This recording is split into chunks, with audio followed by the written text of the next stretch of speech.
You're 17. I'm sorry. I understand that.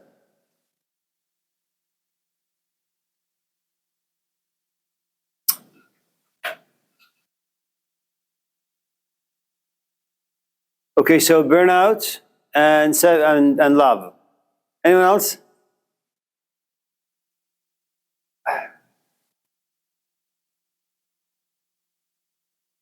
Okay.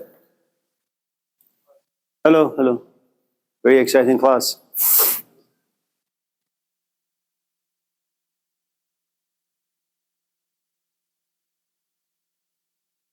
Thomas? Why are religions never about basic human rights? I'm sorry? Why are religions never about basic human rights? Why are religions never above basic human rights?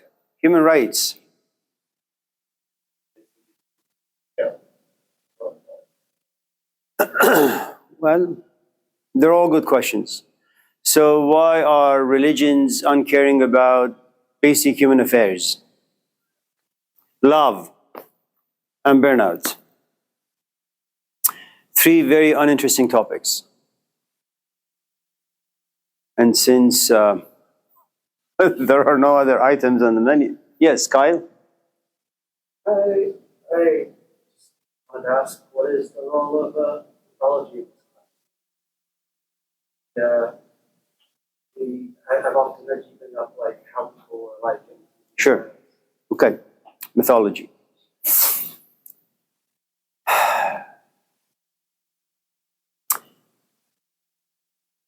For those of you who enjoy stories, who enjoy reading about how people used to live in the past, the sort of things they used to believe in, how their psychological narratives or GPS used to work and function, and how it used to guide them. There is a guy, he's long dead now, of course. I think he's American. His name is Rollo May. He considered himself to be a student of Freud, if not a student at least. He mentioned that he liked him very much. The book is called The Cry for Myth. What happens when you lose stories? You can get it on Amazon for maybe $5, $10, $15, $20, $30, $40, $50.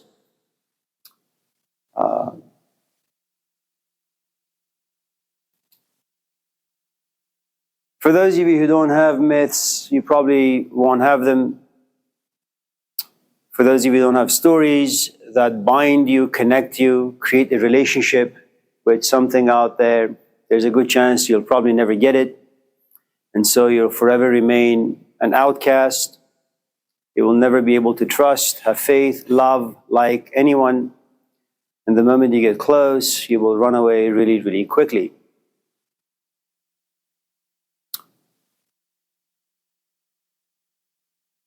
Let me tell you a story first, and then we'll talk about some of the topics that you had mentioned. There was a young guy in the cell, and all of a sudden he has a cellmate, an older gentleman. The old guy had lots of money, but no real life experiences. He lived relatively impoverished, psychologically speaking. The young guy had a good amount of life experiences. They were rich, they had substance, they had depth. And after talking to one another for a little bit, this old man comes to realize that despite having a very rich inner life, this young man doesn't have any money. And he has a sister, he has a couple of brothers, parents, all of whom he loves deeply, but they're in a financial crisis.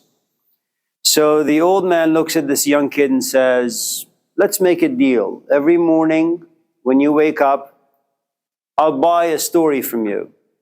I'll buy it from you for $1,000. But once you sell me that story, it'll be erased from your memory bank. You will no longer have that inside you. Are you willing to do that? And the young kid, without any hesitation, knowing the consequences, says, fine. So every morning for the next couple of years, they wake up, and the first thing that this young kid does is sell him a story. And the old man gives him $1,000. At the end of the second year, they wake up one morning, this young man goes to tell a story and closes his eyes and tries to meditate, think about the story, but there are no more stories left. And he looks at the old man and says, I don't have anything to give you. And all of a sudden, he does something he's never done before. He stands up and he starts walking restlessly in his cell. So much so that ultimately he collapses out of exhaustion and dies.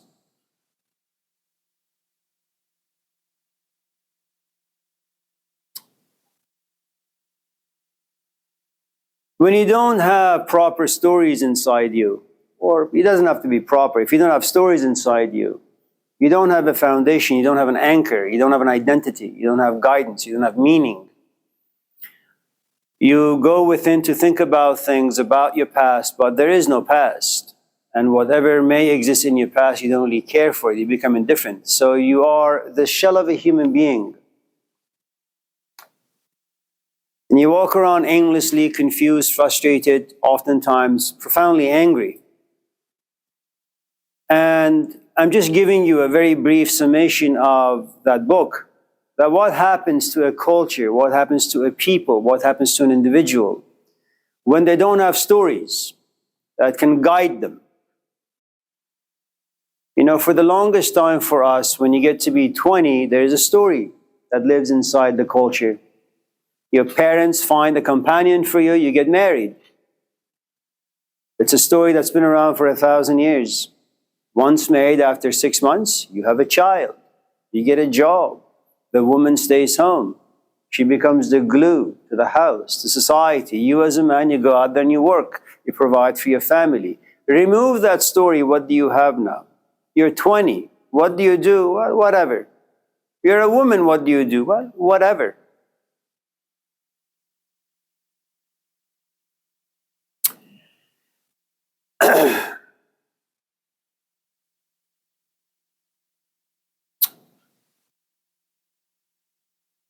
If that's a little too difficult for some of you to grasp, think of it this way. Imagine you're 4, 5, 6, or 7, and you've had the story inside your psychology that whenever your father comes home, you run towards him. And you do that for a couple of years. But you're just a kid. You have no idea how difficult it is to be a parent, how difficult it is to work 9, 10, 12-hour shifts. You have no idea what changes go through you once you become a parent. So the 5-year-old that you are, you run towards your father, but without you knowing, he's had a really, really bad day. So he screams at you. And this narrative that you had inside your head for the past 2 years, my father opens the door, I run to him, he hugs me, kisses me, and puts me down. I'm happy. This time, you function according to the narratives. You hear the door open, you run towards the door, your father sees you, screams at you. All of a sudden, part of that narrative gets cracked. But you're a kid, you know, your frontal lobe isn't yet fully developed, so you forget the episode completely after a couple of hours. You guys go out, have a bucket of ice cream each. You come home, sit in the toilet bowl, have diarrhea for half hour, all right? And so the next day comes about, again, having forgotten yesterday's episode. You hear the door open, you run. Your father hasn't recovered. He screams, but this time he also gently slaps you. It pains you a little, but not too much. For the first time, you find yourself expelled from the Garden of Eden.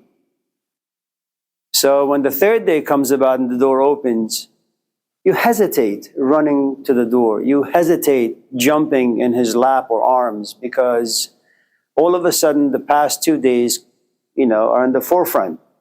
What if he's not in a good mood? What if he screams? What if he slaps?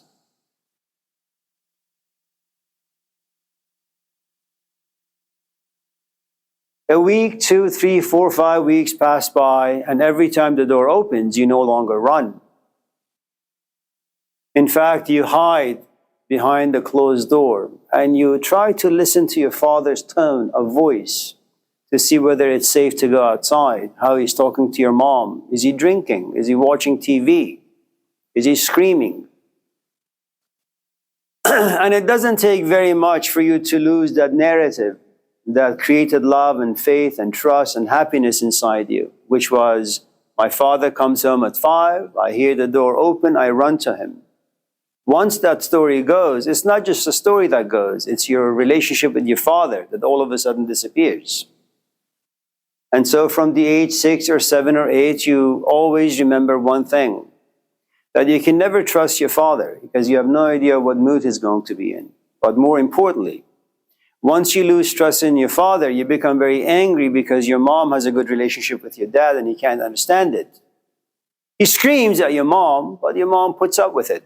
And all of a sudden, your relationship with your mom begins to change. Now you have a good amount of negative emotions inside you that you take into your classroom, with your friends, Facebook page, Instagram, whatever other stuff that you may be on. And now you're 12 or 13 or 14. You don't have a healthy story or mythical story of love, of trust, of faith. And change is going to be very, very difficult. So by the time you're 18, you've turned yourself into a savage. You can no longer love. You can have acquaintances, you can like people, you'll just never love them.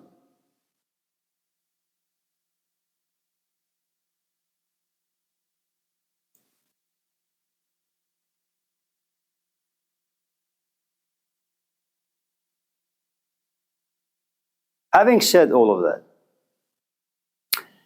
I guess the point then is, well, how do you create stories that have been destroyed inside people? Or how do you insert stories inside people who never really had those stories? So before you go about discovering how these stories can be created, let's go to Thomas Mueller. I know. I just wanted to say, I think it also depends how strong a person is by nature. Like, if you have a very difficult relationship with your parents, and like if you're older, you still can love and trust other people. It often depends on how strong. Mike Tyson believed he was very strong. He was ultimately crushed by life. Within the context of life, all of us are quite flimsy, but we'll talk about that a bit later.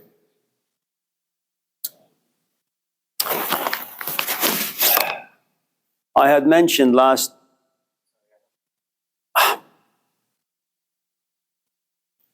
Hector? You're Hector, right? You are? Mario, Mario. Yeah. Okay. so if we lose our stories, Yes. or we break that point, wouldn't that help No, to get wisdom? no. Allahu Akbar. Like you said last How many times must I say, please ask questions, don't make comments. You are right that you get wisdom, but I don't like when people jump steps because it upsets me. And then I may have extra stress, may collapse. I wouldn't want that.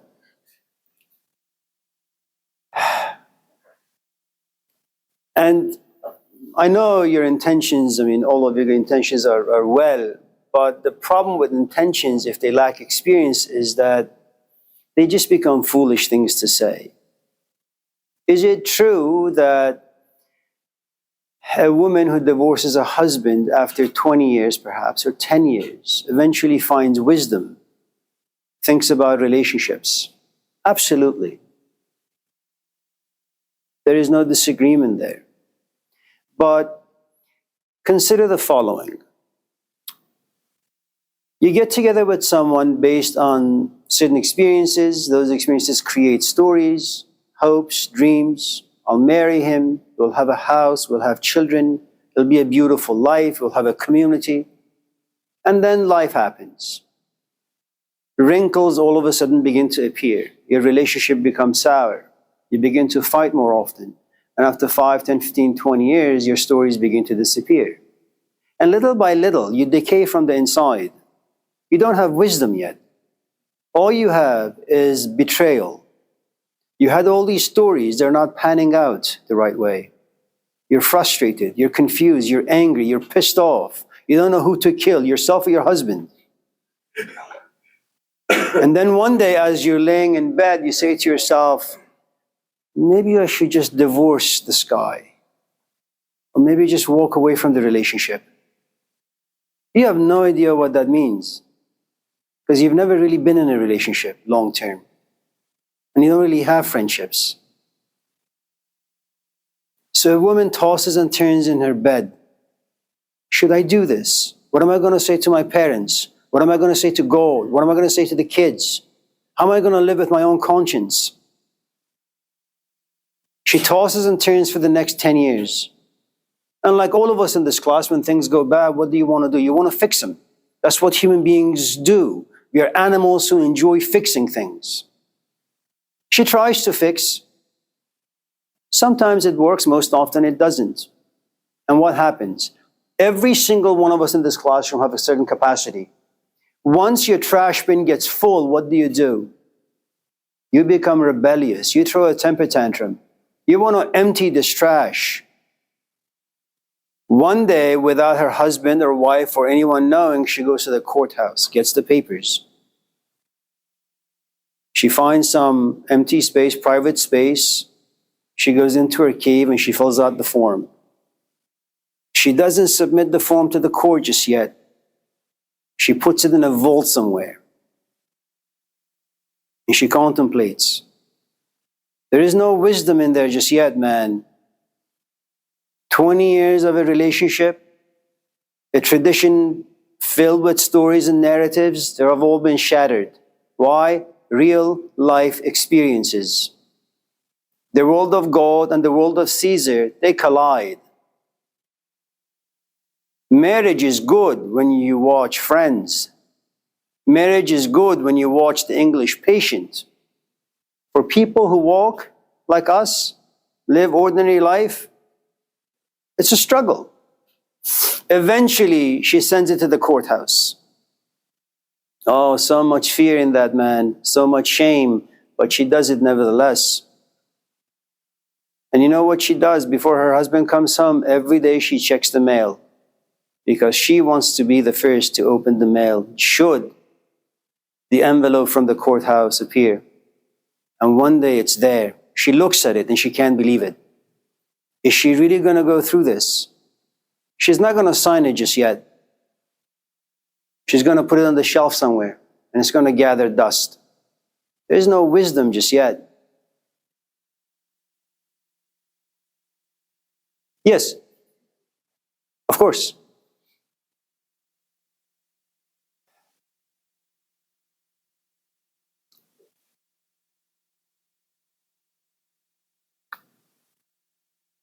You just don't learn, Thomas.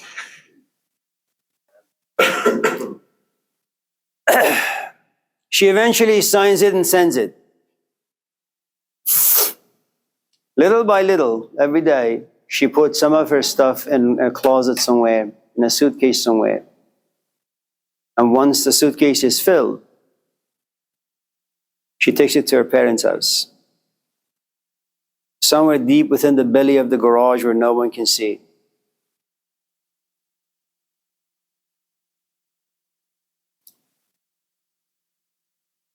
And a letter is sent to her husband's job.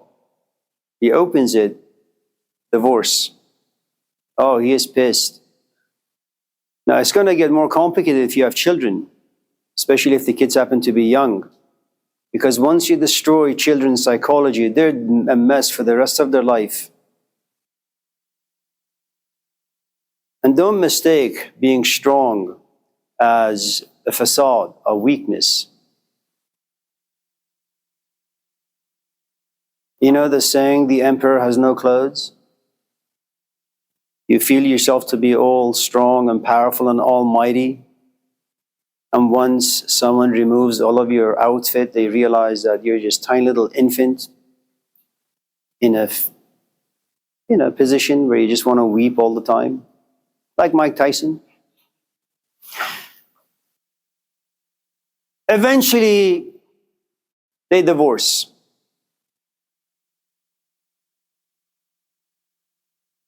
For 20 years, she's been called a wife, no longer. For 20 years, she would go around saying, I have a husband, no longer. You have no idea how that stuff feels, man. Allahu Akbar. No, it's not different.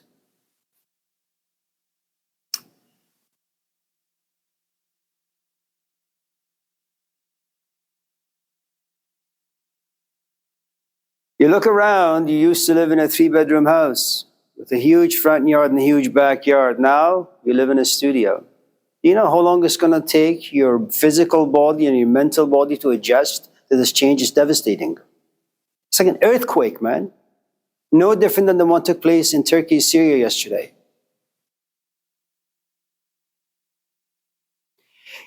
But it's more than that. You know, once you realize you've made a mistake, you can no longer trust yourself. You can no longer trust your decision-making abilities. It's not just a divorce that goes out the window. It's your relationship with your own intellect. You lose faith in your ability to know if you're clear about things. Your best friend is now doubt, uncertainty.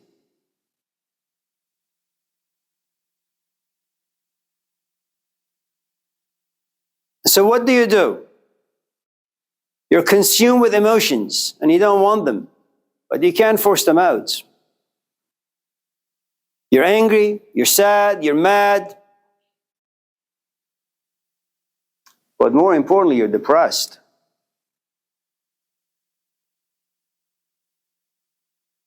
You know, if I was to come over your house after 5-6 hours of me rambling on, taking up your space, you'll respectfully look at me and say, Amir, you need to leave now. I need to go do my work. You can't do that to these emotions, man. You're hostage. They hold you hostage. They are not your guests. You are their guests. They will consume every ounce of you. You want to go out, you don't feel like it. You want to talk to people, you don't really know what to say. And the moment you want to speak about your emotions, what the life event has made you, how it has turned your life upside down, you realize language fails you. You speak a couple of words and then you break down. And then you realize you're just a burden to your friends. Nobody wants to be around you anymore.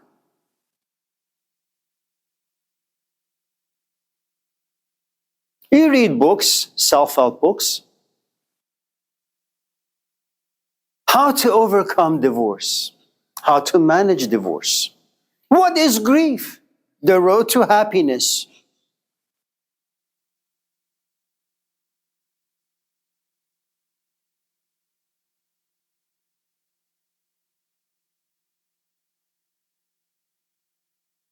Allahu Akbar. Allahu Akbar. God give me patience. I'm not even a religious man.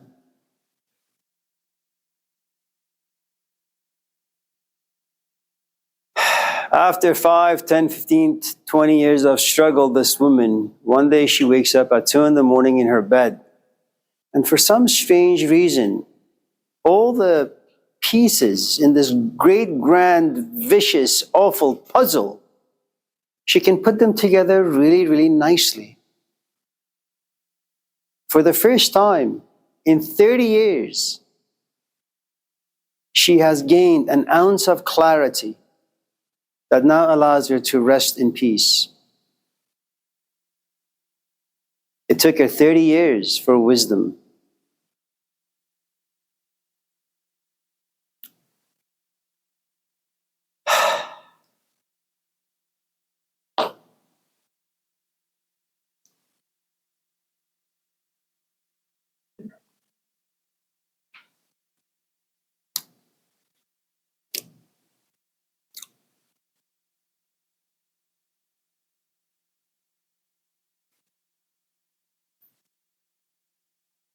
So let's talk about philosophy. Let me put stuff down on the board.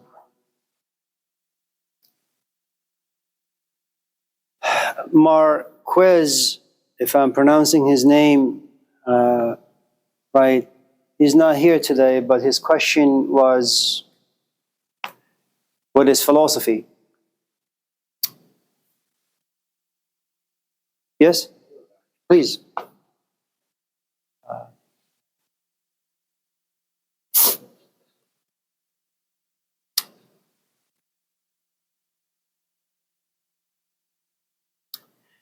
There are about 20 of us in this classroom, and all of us in this class come from a different background. We've had different experiences. We desire different things. We are at a certain place in life where our needs are different. Next time you go to Safeway, observe people very, very closely. Some people just go directly to the aisle where there are diapers. That's what they need. They have children, they need diapers. Other people go to the aisle that has ice cream. Okay? And so when someone says, are you going to Safeway? Yes. Are you going from milk? The answer is no. They're just going to Safeway. You are in this class, it's true, but your needs are different. Your desires are different. Your histories, your pains are different. So I can't just give you one definition of philosophy. It won't do justice to philosophy. Okay? One of the things you need to understand about philosophy is that it is like Costco. It recognizes full well that people have different needs. So you need different philosophies to be given to different people. But what all these different philosophies of life have in common is that they are contained, governed, fueled, nourished by two very, very, very important components. One is love, the other is wisdom. And neither of them are romantic. They take years, lots of struggle and effort and mindfulness, dedication to be obtained. Okay? So when someone says to you, my philosophy of life is so-and-so, it's not true. Your version of life just happened to you because of life circumstances. Seeking is very different than simply things happening to you. Okay? So before I put this stuff on the board, do you have any questions? I know that Kyle, your hand was up, and Thomas Mueller, your hand was up as well. Well, wanted to start off with I do understand that it's important to have mythology and stories about themselves, about history. But I want to know if it's within the scope of this class. How do we know when it's appropriate to challenge these things? I would be down to Google for a second. Let me paraphrasing this. He had this quote where he was talking about how we think about old westerns. For them, it's like clear conversations of good and evil, like white hats and black hats. But he talks about the true history behind that is a lot more complicated. Sure. But we should choose to remember, to think about our stories of white hats and black hats instead because it's better. And I think about that quote a lot. I strongly disagree with it, but it's a fascinating way of thinking about mythology in my own. I had a teacher once. He had always told me that one should never read a book without the teacher being present. It took me about 4 years to understand what he was talking about. You know,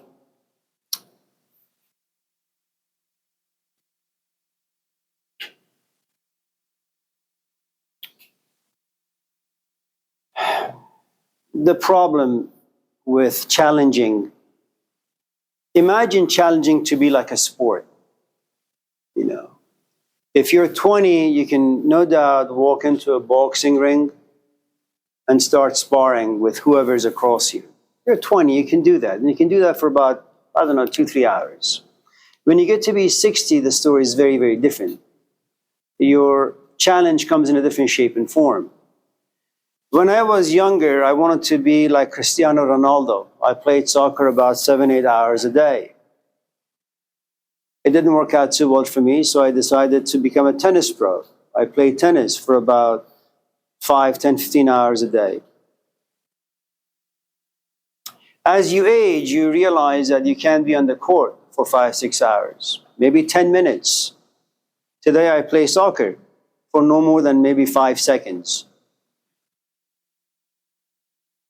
It's a waste of time for me to challenge my body in such a rigorous way. It's a violent thing for me to do to my body. I am not at a place in life where I can do well with challenges. I think if you want to take a class where you can challenge your instructors, and I think it's a great thing to do, you should take his class. Because a religion class is filled with mythologies, with stories that are somewhat abstract, metaphorical, okay? But let me just give you an example about a story I really, really enjoy reading. All of you in this class have seen the movie or have heard of this great hero, Achilles, no? For those of you who may not know, Achilles is the product of a goddess who lives in heaven and a man mortal down here. Mothers love their kids. Fathers love their kids too. It just takes them longer to like their kids. And oftentimes, fathers have no choice but to be very disappointed in their children because that's who fathers are. Mothers, on the other hand, they're very easy to forgive.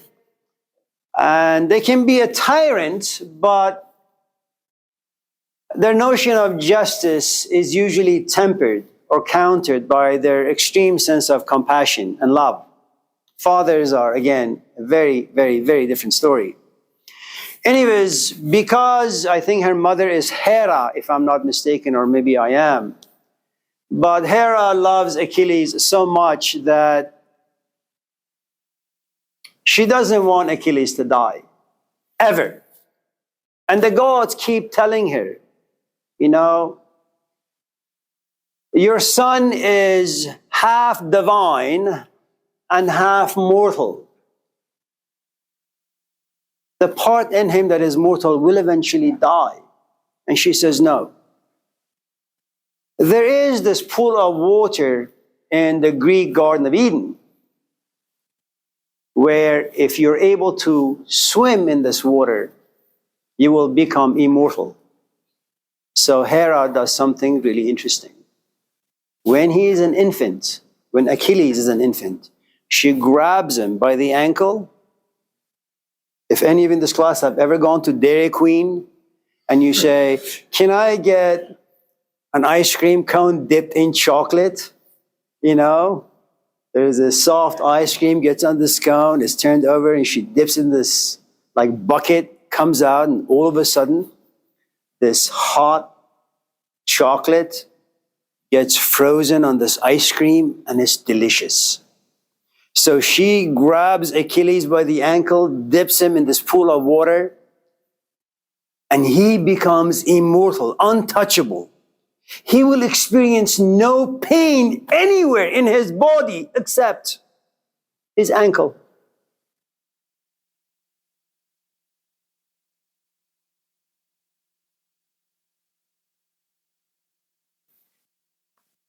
If you were to release an arrow that would pierce his chest, Achilles wouldn't die. Throw it into his eyes, he wouldn't die. But his ankle, the moment an arrow goes into his ankle, that's the end of Achilles. It's a myth. It's a stupid story, but not really. Regardless of how powerful and strong all of us in this class may believe ourselves to be, there's always weakness. There's always fallibility.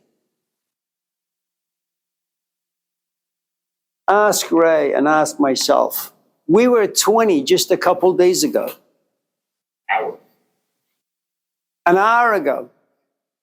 We have no idea how, in a blink of an eye, we became old, ugly, and hideous. I'm only speaking of myself. Ray is a great-looking guy.